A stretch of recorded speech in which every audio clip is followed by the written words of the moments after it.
പുതിയൊരു വീഡിയോയിലേക്ക് എല്ലാവർക്കും സ്വാഗതം. ഇന്ന് ഞാൻ നിങ്ങളോട് പറയാൻ പോകുന്നത്, അല്ലെങ്കിൽ നിങ്ങളെ കാണിക്കാൻ പോകുന്നത്, ലോകത്തിൻ്റെ ഗതിവിഗതികളെ തന്നെ മാറ്റിമറിച്ച ഒരു സംഭവത്തിൻ്റെ ആരംഭത്തെക്കുറിച്ചാണ്. അപ്പോൾ പുതിയ വീഡിയോയിലേക്ക് എല്ലാവർക്കും സ്വാഗതം.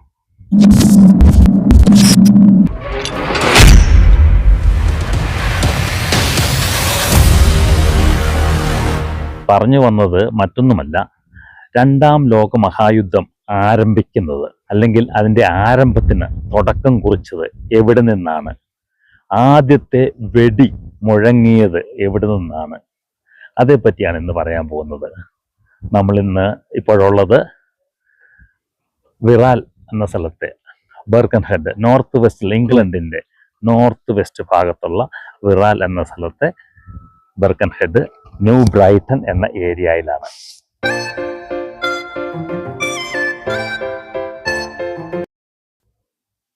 സമയം രാവിലെ 9 മണിയാകുന്നതേ ഉള്ളൂ. കടകളൊക്കെ തുറന്ന് പ്രവർത്തിക്കാൻ തുടങ്ങുന്നതേ ഉള്ളൂ. ഒരു മഴ കഴിഞ്ഞു. ഇപ്പോൾ അതിൻ്റെ വെള്ളമൊക്കെ റോഡിലും വഴിയിലുമൊക്കെ കാണാം. തണുത്ത കാറ്റ് വീശുന്നുണ്ട്. അതുകൊണ്ട് തന്നെ ആൾക്കാരൊന്നും പുറത്തേക്ക് അധികം ഇറങ്ങിയിട്ടില്ല.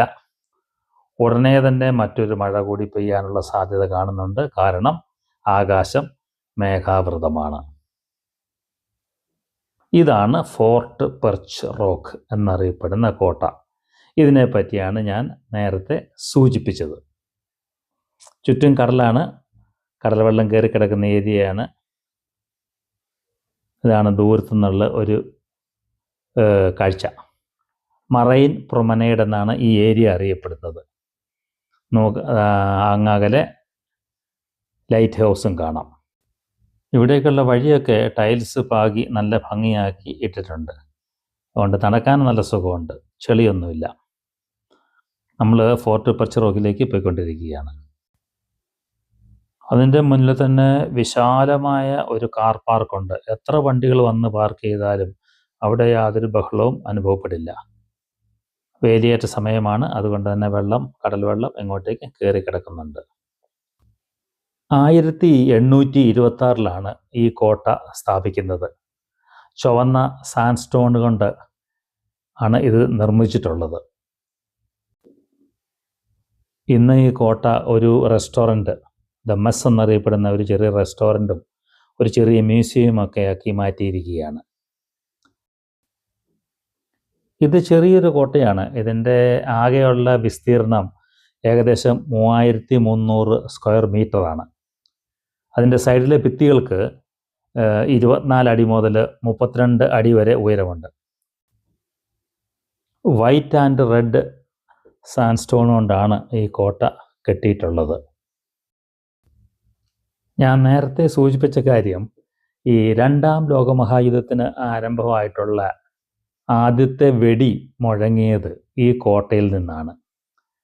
അതിൻ്റെ കഥ എങ്ങനെയാണെന്ന് ചോദിച്ചു കഴിഞ്ഞാൽ, 1939 സെപ്റ്റംബർ മാസം 3-ാം തീയതി അന്നത്തെ പ്രധാനമന്ത്രിയായിരുന്ന ചേംബർലൈൻ റേഡിയോ വഴി അനൗൺസ് ചെയ്തു, ബ്രിട്ടൻ ജർമ്മനിയുമായി യുദ്ധത്തിലാണ്, ഇപ്പോൾ മുതൽ യുദ്ധത്തിലാണ്. റേഡിയോയിൽ ഈ അനൗൺസ്മെൻറ്റ് വരുന്നത് 11:10, രാവിലെ 11:10 അന്ന് ഈ കോട്ടയിൽ കുറച്ച് വെടിക്കോപ്പുകളൊക്കെ സൂക്ഷിച്ചിട്ടുണ്ട്. ലിവർപൂൾ സിറ്റിയുടെ സംരക്ഷണത്തിന് വേണ്ടിയുള്ള വെടിക്കോപ്പുകൾ ഇവിടെ സൂക്ഷിച്ചിട്ടുണ്ട്. കടലിൽ നിന്ന് വല്ല ആക്രമണം ഉണ്ടായാൽ അതിനെ നേരിടാൻ വേണ്ടി. അപ്പോൾ 11:10 പ്രധാനമന്ത്രിയുടെ അനൗൺസ്മെൻറ്റ് വരുന്നത്, ബ്രിട്ടൻ ജർമ്മനിയുമായി യുദ്ധത്തിലാണ്. 11:10 അനൗൺസ്മെൻറ്റ് വന്നു. 11:25 ഈ കോട്ടയുടെ ഇൻചാർജ് കമാൻഡറായിട്ടുള്ള ആൾ, അദ്ദേഹത്തിൻ്റെ പേര് കേണൽ CJ ക്ലോക്സ് എന്നാണ്. അദ്ദേഹം നോക്കുമ്പോൾ ദൂരത്തുനിന്ന് ഒരു കപ്പൽ ഈ കോട്ടയെ ലക്ഷ്യമാക്കി വരുന്നു, ഒരു ചെറിയ കപ്പൽ. അപ്പോൾ യുദ്ധത്തിലാണെന്ന് പറയുകയും ചെയ്തു. അങ്ങേർക്ക് സംശയമായി, ഇത് എന്താണ്, ആരുടെ കപ്പലാണ്, ഇങ്ങോട്ടേക്ക് കപ്പൽ വരുന്നതായിട്ട് അങ്ങേർക്ക് പ്രത്യേകിച്ച് ഇൻഫർമേഷനൊന്നുമില്ല. അപ്പോൾ ആ കപ്പലിന് ഒരു വാണിംഗ് കൊടുക്കാനായിട്ട് ആകാശത്തേക്ക് 2 റൗണ്ട് വെടി ഈ കോട്ടയിൽ നിന്ന് മുഴങ്ങി.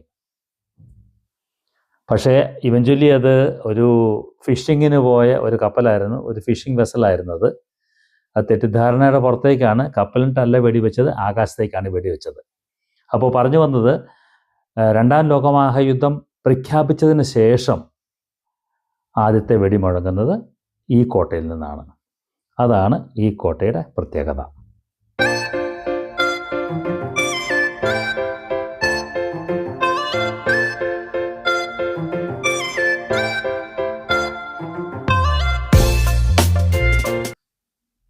നേരത്തെ പറഞ്ഞ പോലെ റെഡ് ആൻഡ് വൈറ്റ് സാൻഡ്സ്റ്റോൺ കൊണ്ടാണ് ഇതിൻ്റെ ചുറ്റുമുള്ള ഭിത്തികൾ നിർമ്മിച്ചിരിക്കുന്നത്. ആ കല്ലുകൾ ചെറുതൊന്നുമല്ല, ഭീമാകാരമായ കല്ലുകളാണ്. ഇവിടെ അടുത്തുള്ള റൺകൂൺ എന്ന പേരുള്ള സ്ഥലത്ത് നിന്നാണ് ഈ കല്ലുകൾ വെട്ടി കൊണ്ടുവന്നിരുന്നത്. കോട്ടയിലേക്ക് പുറത്തുനിന്ന് പിടിച്ചു കയറുക എന്നുള്ള കാര്യം അത്ര എളുപ്പമല്ല. കാരണം കോട്ടയുടെ നിർമ്മിതി അങ്ങനെയാണ്.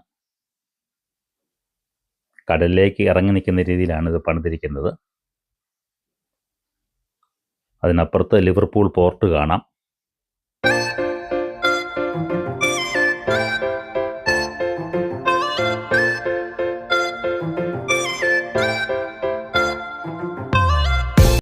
ഇത് ലിവർപൂൾ പോർട്ടിൽ ചരക്കിറക്കുന്ന ക്രെയിനുകളാണ് അങ്ങ് ദൂരത്ത് കാണുന്നത്. ഇത് ഈ കോട്ടയോടനുബന്ധിച്ച് നിർമ്മിച്ചിട്ടുള്ള വാച്ച് ടവറാണ്. ഈ വാച്ച് ടവറിന് 94 അടി ഉയരമുണ്ട്. കപ്പൽ യാത്രക്കാർക്ക് വഴികാട്ടിയാകാൻ വേണ്ടി സ്ഥാപിച്ച വാച്ച് ടവറാണിത്.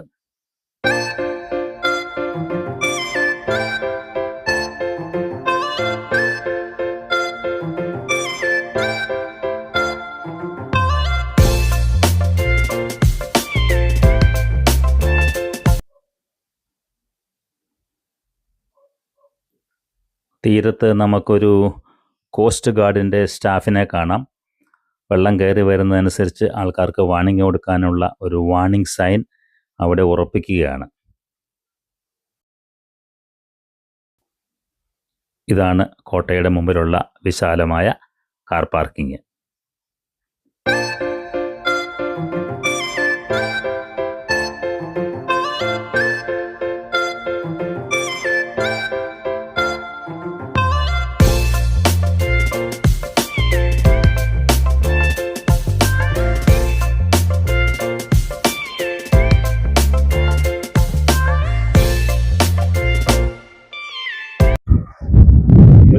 നനഞ്ഞ പ്രഭാതമാണ്. മഴ പെയ്ത് കഴിഞ്ഞതേ ഉള്ളൂ. അതുകൊണ്ടാണ് നല്ല തണുത്ത കാറ്റുമുണ്ട്. അതുകൊണ്ടാണ് ഇവിടെയൊന്നും ആൾക്കാരൊന്നും ഇല്ലാത്തത്. അല്ലെങ്കിൽ ഇച്ചിരി വെയിലൊക്കെ തെളിഞ്ഞു കഴിഞ്ഞാൽ, അല്ലെങ്കിൽ ഉച്ച കഴിഞ്ഞ് കഴിയുമ്പോഴത്തേക്കും ഇവിടെ സന്ദർശകരുടെ ഭയങ്കര തിരക്കായിരിക്കും.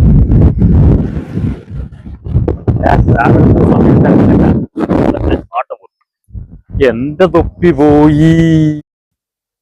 ഈ കോട്ടയുടെ സൈഡിലേക്കുള്ള വഴിയുടെ സൈഡിൽ കടൽഭിത്തി കെട്ടിയിട്ടുണ്ട്. അതിൻ്റെ കല്ലുകളൊന്ന് കാണിക്കാൻ വേണ്ടിയാണ്. ഈ കല്ലെന്ന് പറഞ്ഞാൽ ഭീമാകാരമായ കല്ലാണ്. ഒരു കല്ലിന് ഒരാൾ പൊക്കമൊക്കെ ഉണ്ട്. അത്രയും വലിയ കല്ലുകളാണ് ഇതിൻ്റെ രണ്ട് സൈഡിലും, ഇങ്ങോട്ടുള്ള ഈ കോട്ടയിലേക്കുള്ള വഴിയുടെ രണ്ട് സൈഡിലും കൊണ്ടുപോയിട്ടിരിക്കുന്നത്. ഇതാണ് കടൽഭിത്തി.